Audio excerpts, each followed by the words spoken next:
Mismong ang mga eksperto na sa larangan ng siyensya ang nagsasabi, hindi natin alam kung kailan tatama o magaganap ang pinangangambahang The Big One. Kaya't ngayon pa lang, isinusulong na ni Professor Mahar ang pagkakaroon ng Pilipinas ng detalyadong hazard map. Merong isang instrumento na ang tawag ay Light Detection and Ranging o yung LIDAR na tinatawag. Ang LIDAR ay pwedeng gumawa ng mga topographic maps na very high resolution. Kapag gumamit tayo ng LIDAR at makakuha tayo ng topographic maps na napakadetalyado, napakasinsin ng pagkakagawa, mas maganda ang pag-identify natin ng mga faults, mas maganda ang pag-identify natin ng mga landslide prone areas, mas maganda ang pag-identify natin ng ano ang pwedeng magawa ng bulkan sa pagsabog.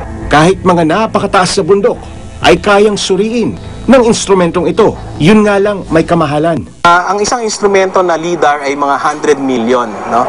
Kaya yan kasi ang pagtakbo ng sa isang eleksyon, yung mga ibang mga kandidato ay gumagasta ng bilyon, di ba? Ngunit ang pinakamahalaga pa rin daw ay ang pagiging maagap at ihanda ang sarili sa anumang posibleng kalamidad. Ang recommendations dyan kailangan meron tayong culture of safety. No? Lahat tayong mga Pilipino ay dapat aware. Siguro natutunan natin yung example dyan sa Japan. Ang sinasabi ko, dapat ma-internalize natin at dapat maging habit natin na alam natin na anong gagawin kapag nangyari na magkaroon ng isang malaking sakuna. Sa mga naganap na trahedya noon at ngayon, pare-pareho lamang ang kinalabasan. Maraming buhay at ari-arian ang napinsala.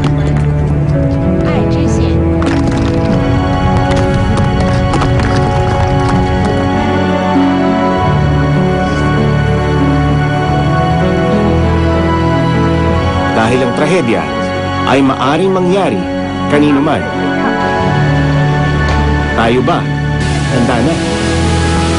Magandang gabi po sa inyong lahat. Ako po si Jay Taruk at ito ang Eyewitness.